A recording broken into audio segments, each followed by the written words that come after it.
What's up, everybody? I'm a teleworker. Today we're going to be reviewing Marvel's Moon Knight Episode 1.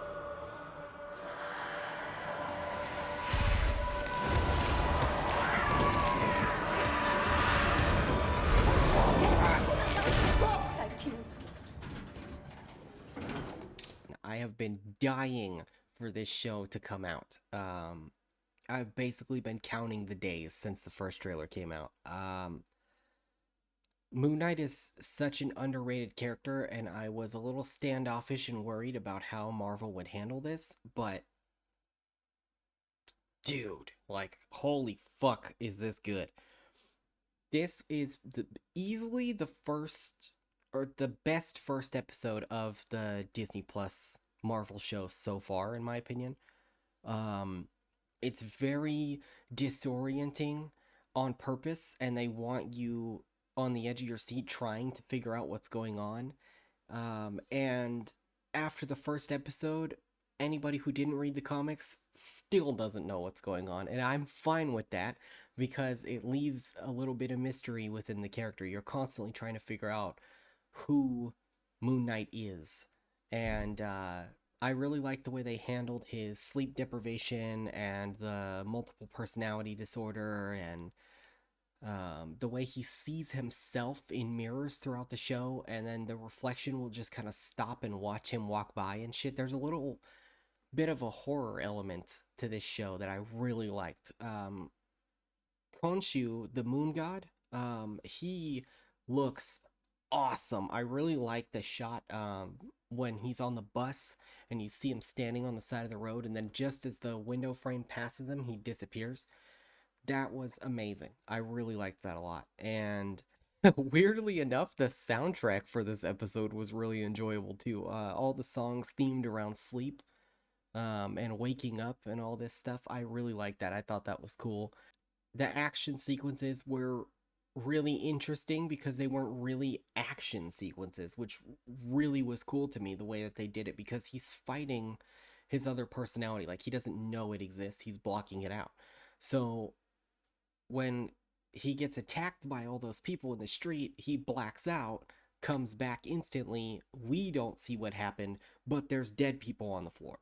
And there's actually blood coming from like where their heads are and shit. So it's I'm assuming he killed those fucking people.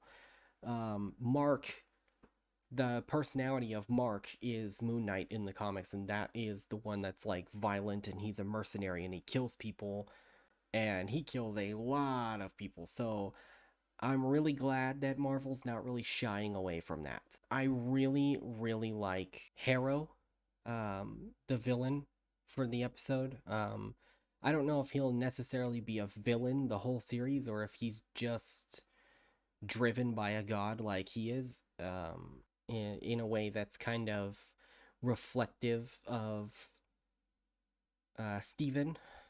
I think that what they're going for is a mirror between um, Steven or Mark, and Arthur Harrow. I think that that's kind of the idea, with the intro of the show and everything. You see him kind of punishing himself for something, and he's putting like glass in his sandals, and then when he walks, and then it cuts, and we see Steven walking. And I think that that's definitely intentional. They focused a lot on reflection and mirror images and things like that throughout the episode. So it's really cool the way that they're doing that. I like the idea that they give an Easter egg to his other personality, which is Scott, or Scotty.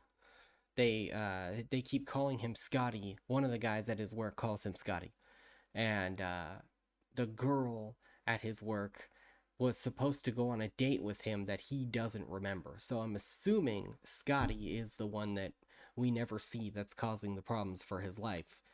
Um, and that because Mark is American, so I don't think it would make much sense if he just turned American and asked that girl out, and then the next day he was British and was like, I don't know what you're talking about. Like, that would have made no sense. It would have been so weird.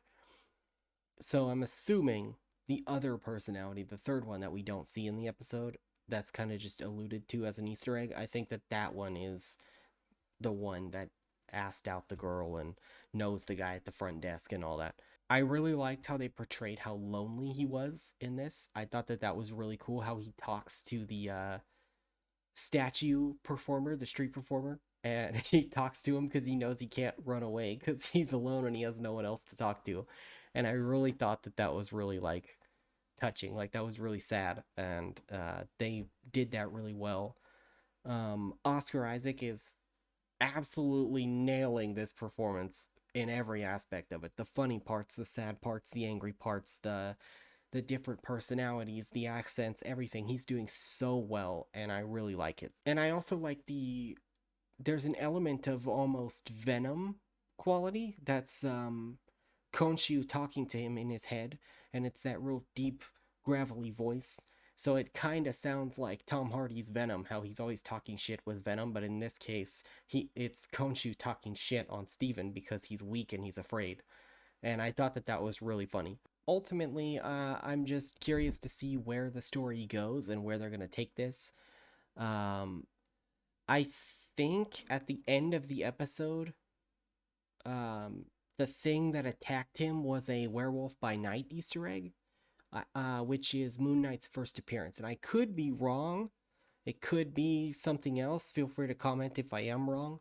But that was what I got out of it because it's kind of a cool twist if that is the case. In the comics, Moon Knight's first appearance is that Mark Spector is called as a mercenary to hunt Werewolf by Night.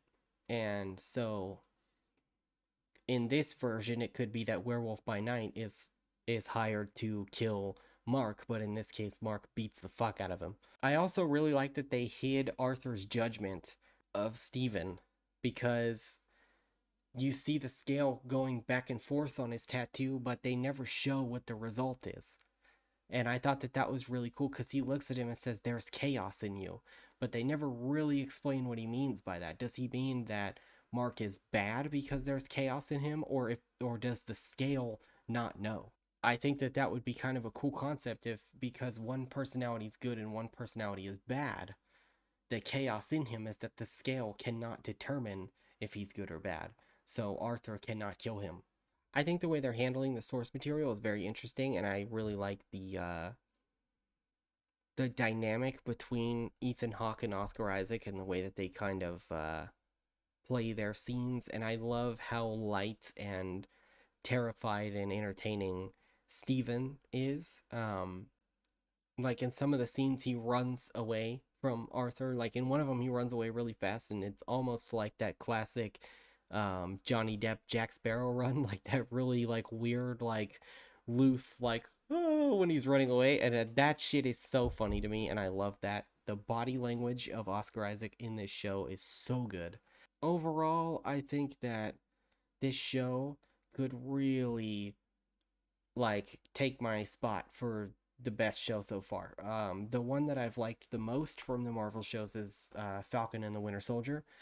I really liked the direction that they went with that, and I feel like the finale was kind of rushed, but overall, the story was really good for that one.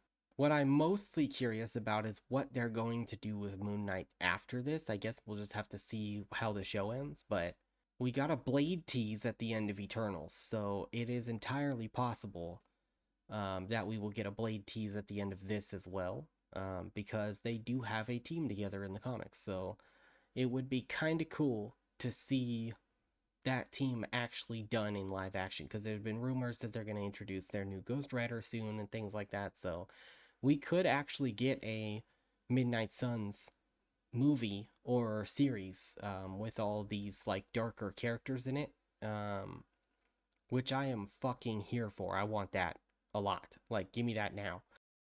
I can't wait for that movie. But overall, Moon Knight by itself right now, no other connections or plans revealed so far. I think it's really solid. I think it's one of the most creative and interesting things that Marvel has done since Doctor Strange. And I'm really, really hooked. I'm ready for episode 2 already. I wish it was out now. But of course, like all TV shows, they make you fucking wait. Uh, Ultimately, I would give this first episode a 9 out of 10. It was really solid. It's really fun. Some of the CGI and stuff is a little shaky. We don't have a lot of information to go off of yet, which is the point, so I'm not too mad at that. And I'm definitely hooked for at least the season. I need to know what happens. So I'm gonna end this one here. Go ahead and comment down below. Let me know what you guys think. Did you guys like all of the personalities? Were you disappointed that they changed Steven from a billionaire to a poor guy who's down on his luck? Or do you like that change? Is the monster werewolf by night, or is it just an Egyptian monster? What did you guys think of the Moon Knight costume at the end? Because I loved it. And I'll see you guys later.